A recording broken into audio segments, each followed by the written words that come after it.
Are we ready for this? Yeah, let's quit edging our audience.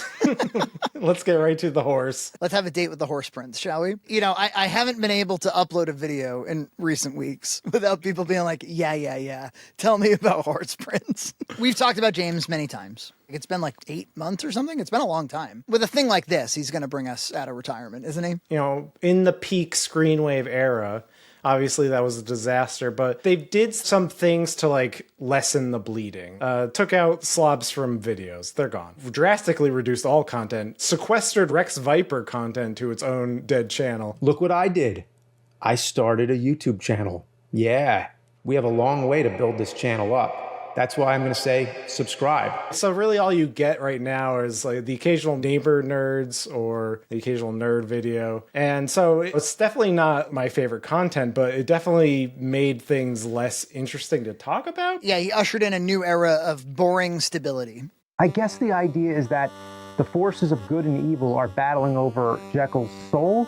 I guess the idea is that the forces of good and evil are battling over Jekyll's soul. Anything that was controversial, he basically purged the channel of. This is likely like the second to last time I will be streaming.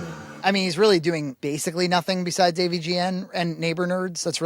That's it. So he invites over a childhood friend, a guy who looks like he's never been on camera before. And that's what I'm saying. Seems like a plenty nice guy, you know, a wedding photographer fella with a voice that's right in the bottom of his throat. I can't impersonate him, but The history of Overwatch is kind of interesting. The original Overwatch game. he's got that laugh. Really? I like him. I like John, the neighbor nerd. Yeah, seems like he's a nice guy. But I don't think he's a natural born entertainer. And James looks significantly sleepier than he's ever looked. This is a sleepier character than we've ever had before.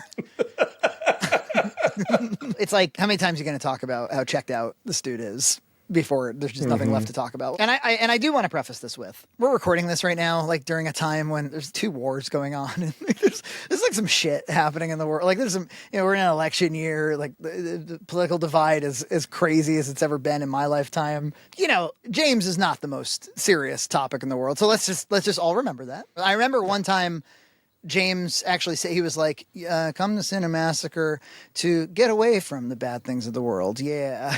He said something like that. There's tons of horrible stuff going on in the world, but this is where you come to talk trivial, fun stuff, whether it's discussing opinions on movies or the history of some obscure game console, and hopefully have a good laugh here and there. And I feel the same way. I'm like, you know what? Come here. We'll have a laugh about how checked out this dude is. But like we don't hate him. Yeah, we like him. We're just, you know, it's interesting. But I want to talk about, and I think that this video highlights something we all go through, which is aging. I think what we're looking at is a man who's aging. And the question is, what do you tell elderly people? And this sounds terrible. What do you...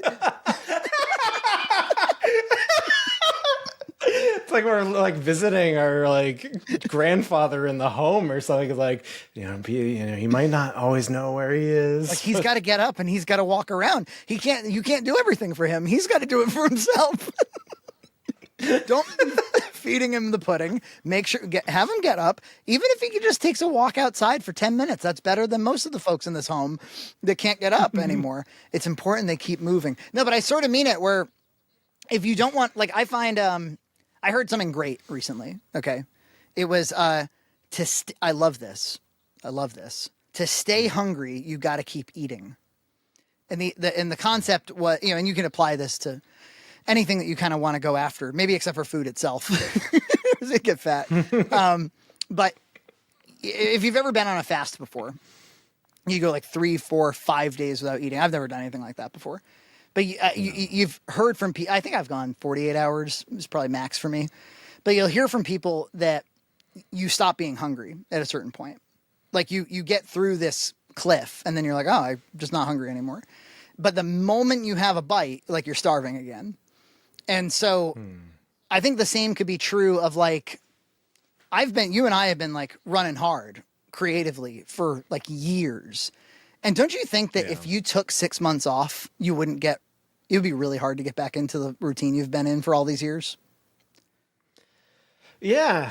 Absolutely. When I'm off the track, I'm not thinking about it at all. I'm not like thinking, oh, I could cook this, I could do this, I could. You lose your appetite for it, actually. Yeah. You know, the same is obviously true with exercise. It's like if you had a nice routine where you were getting the exercise in every day, you don't do that for 1 week. 1 week you don't do it, and you'll be like, do I ever? Am I the kind of guy that really exercises? And so we all know that with age and with undisciplined habits, we will atrophy naturally, all of us. And so I think as you get older, if you want to hang on to the parts of yourself that are valuable to you, whether it be your health or your level of engagement in a relationship, with your wife, let's say, or whatever, like your career or your creative discipline, like you do have to just sometimes like keep at it just so that you don't atrophy. So I feel like he has, maybe during the slob era, maybe during COVID, something, but like obviously he's atrophied to the point that like it's very hard to come back. This episode, he decided to make an episode about a mobile game called My Horse Prince. If there were categories of AVGN episodes, I would put this in the WTF category. Like when he did Big Rigs, or when he did Seaman, for the Dreamcast, or Hong Kong 97. These like what the fuck games. Like, where did this thing come from? This is one of those games. It's like JonTron does this, or it did this much more often, which was like, I'm going to do Disney bootlegs from China. And strangely, like there's a clip of Simba, hanging himself when you die or whatever. There's all this like what the fuck media that's out there. A talking cat! Exclamation point, question mark, exclamation point. And I don't know that ever really fit the AVGN thing all that well. But plumbers don't wear ties. That's another one. But I think that all of those episodes were fun novelties. And I think he knows it. Because they kind of did buck the trend in a cool, fun way. It's just one of those games. It's just like kind of instantly funny. Hong Kong 97, obviously insane. Seaman. But what Seaman has in common with this My Horse Prince game is that it knows that it's a what the fuck kind of a game. It's not The Room, where it doesn't know what it is. Anyway, how is your sex life? It's like a Sharknado where they make it ridiculous on purpose. What would you call it? Like a dating sim meets Tamagotchi kind of a game. Everything about it is a non sequitur. It's got like incredibly different animation styles from character to character. You're an anime girl and you're trying to woo the horse, and then there's like different scenarios, like the horse has to like work out on treadmills that keep breaking. I think it's a fairly famous mobile game for being so ridiculous and absurd, and there's probably heaps of these sorts of things out there. I don't know, I feel like the last few AVGNs, like for the Indiana Jones one, it's like, I'll shoot it like an old AVGN episode, which is kind of clever in that situation. Or for Halloween, I'll do this Exorcist one where I'll do special effects makeup, and I feel like he's trying to get back into like hey, like what's the thing that I can do that will make this different? And this one was pretty miscalculated. It was, I'll shoot it on a phone. Like I'll shoot it on I guess an iPhone. And so there's technical problems to start with, which is the iPhone obviously is a very sophisticated camera. It's a lovely camera, but there's something about it where if you shoot in HDR mode on your iPhone and you bring it into a Mac, into Premiere, it overexposes it unless you apply a different color profile, like one of the different color profiles that's available. And even then, like I would apply a LUT to it to like tone it down a little bit. But I could tell right off the bat, I'm like, oh, so almost anytime I've ever had a technical hurdle and I've overcome it, James has not overcome it. Yes. And the front camera, there was like sharpening on it. So you saw a lot more detail in his longer forehead. And so you could see those wrinkles. Warping his big egg head. Like, I don't think he's a hideous guy, but like it made him hideous. Especially when he's like opening his mouth and it accentuates his hairline up.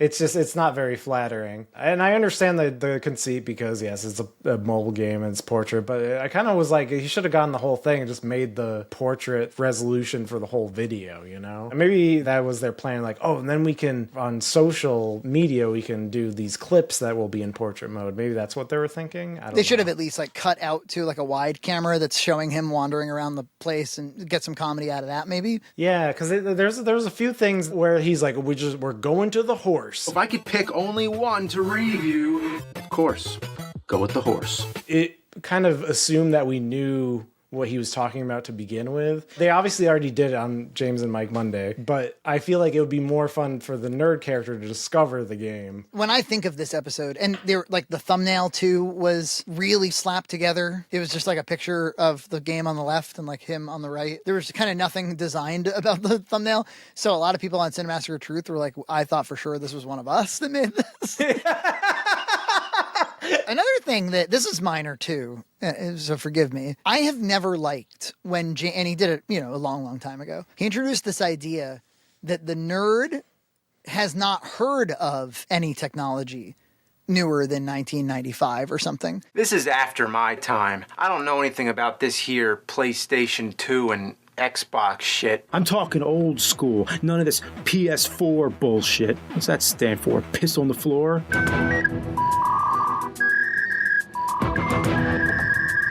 A little bit out of date, so I decided it's about time. So I got myself a new phone. Yeah, I guess it's a phone because it's also a camera. When I watched the first season of the show, I never thought like, oh, he's like literally stuck in the past. I thought that it was funnier. It was a funnier concept that he is a loser, you know, a nerd Yeah. who is getting wasted and not psychologically getting past these games he's never beaten before. Yes. So he lives in the modern world. Maybe he's aware of modern, you know, maybe he's not as aware as the rest of us because he's kind of stuck in this loop. But it's just because he plays retro games doesn't mean he's only aware of retro games. That never made a ton of sense to me. And I think it nerfs the comedy actually. Like it kind of, now it makes it so that like you can't have him review a Wii game without him being like, what's a Wii? And it's fucking stupid and it's annoying. And you could talk to people by typing instead of using your voice. Wow. And then at the end, he brings it back. He's like, he holds up like a 1930s like phone, like you'd see in It's a Wonderful Life or something. He's like, this is my phone now. It's like, joke. Okay, thank you. Fuck these modern phones. I'm sticking with the old shit. This is my phone now.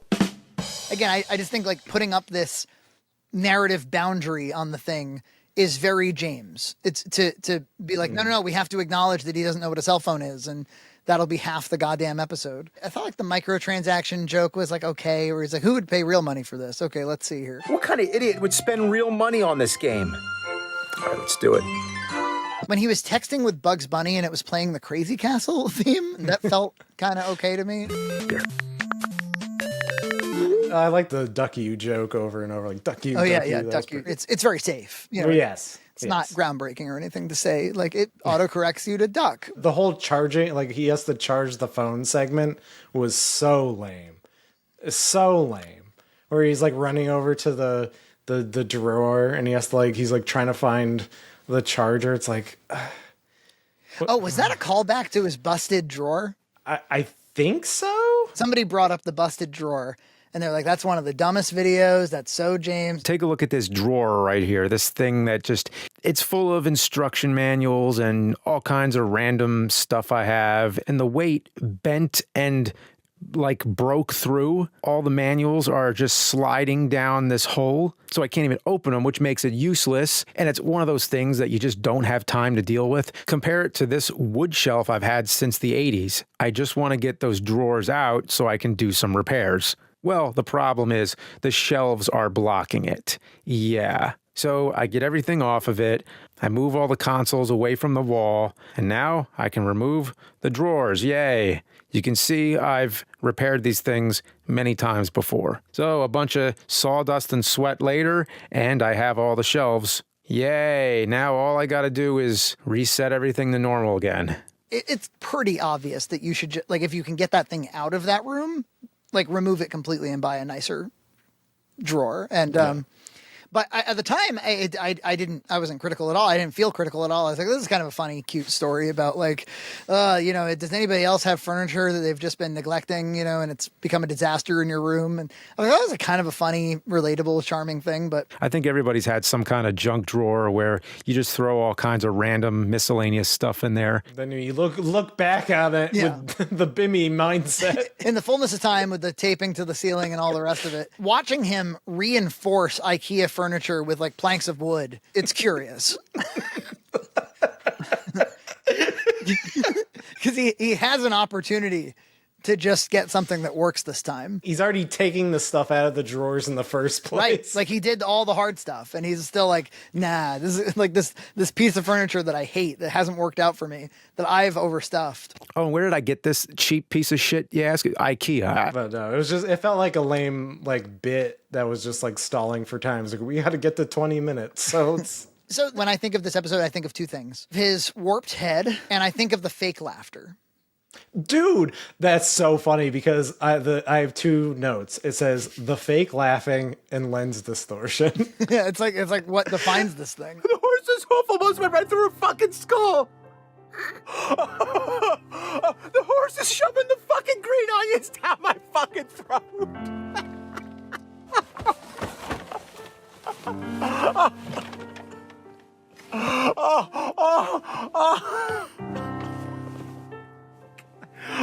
Oh, dear Lord.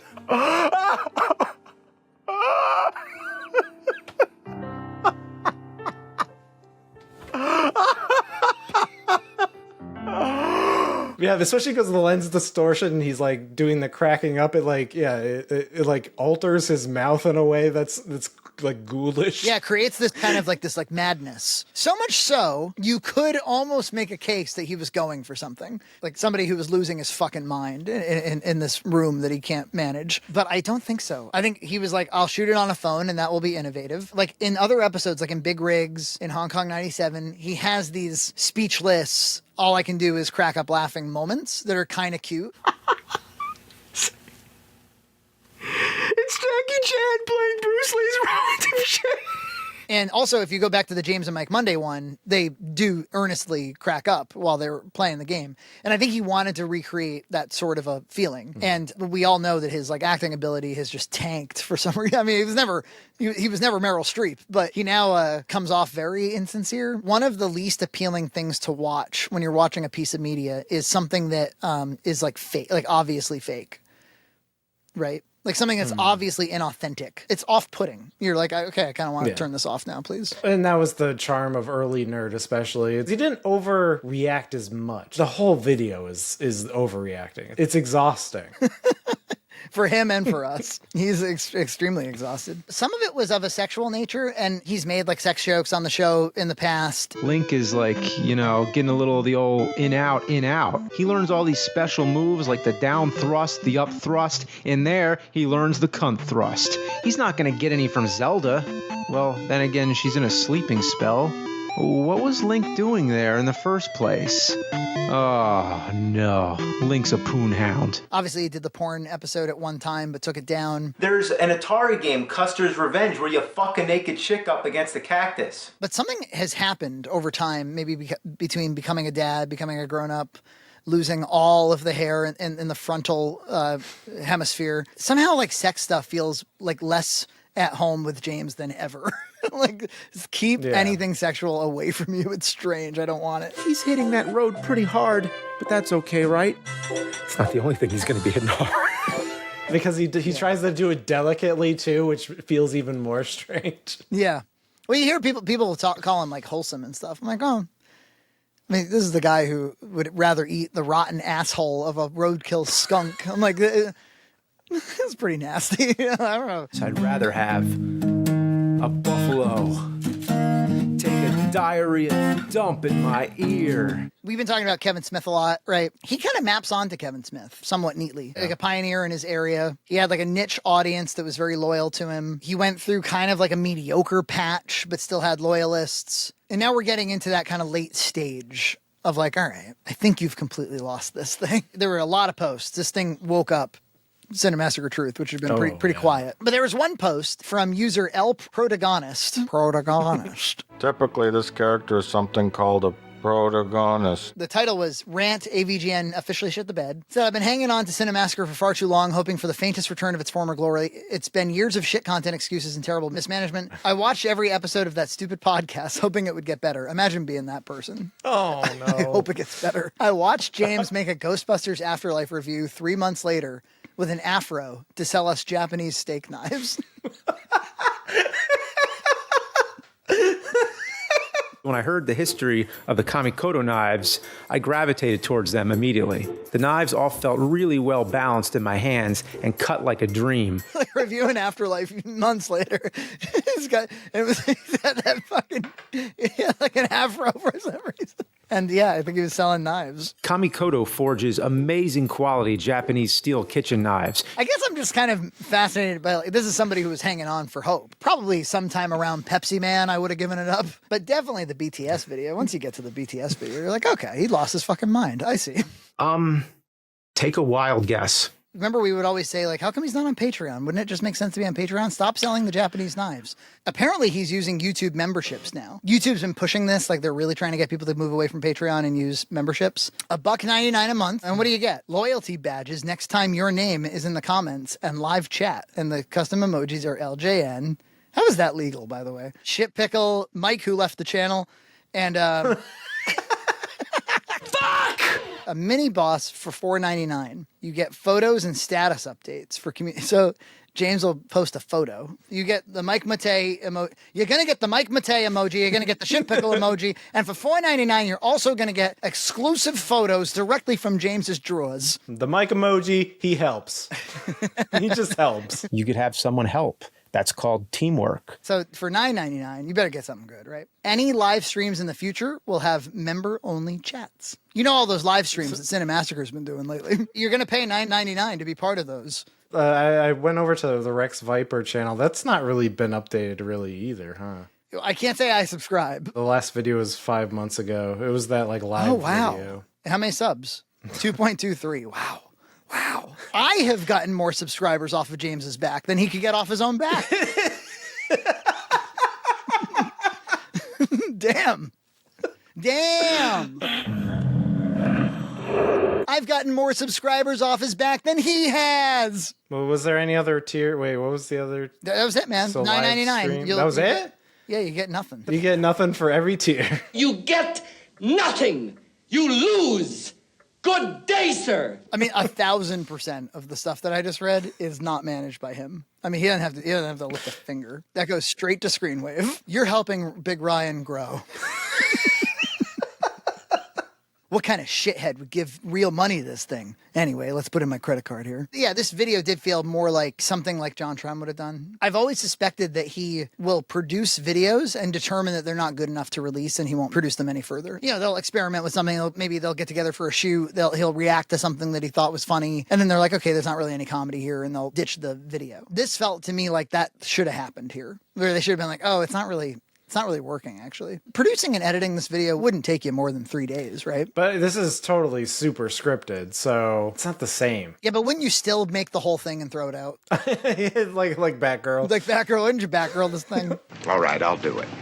Let's go. You gotta wonder what they thought of it before they released it. If you wanted to do like a 30-second to 1 minute like mini AVGN, get together, make 1 million of them, put them out on TikTok, exclusive to TikTok. He's going to make fun of your shitty mobile game for 60 seconds. Kind of like when Gordon Ramsay will make fun of your food for 60 seconds, right? It's a giant hot dog, for God's sake. That is not a Wellington. Stop it. Something like that could maybe have worked in this format with this big egghead and stuff. It would be a little bit funny. The problem with most nerd videos in general is they're too damn long. They get up to like 30 minutes. And I just feel like the brevity is the soul of wit. And you should just at least like 10 minutes, 12 minutes. Maybe that would be the top end. I think shorter episodes would do them wonders. Brevity is the soul of shit. There's nothing I could say, like, what would save AVGN? It's like, that, nothing. Oh, yeah, nothing? people will ask me, sometimes they'll ask us that. They'll be like, well, like, if he offered you, $500,000 and said, like, come produce my content, I wouldn't do it. Like, no. It's over. It's over. It's like, over. It's like, hey, you want to make, like, an Austin Powers sequel? I'm like, it's over. No, I'm not interested. Yeah. Yeah, baby. Yeah. Subscribe to Red Cow Entertainment on Patreon for full episodes every other week. Oh, dear Lord. Oh.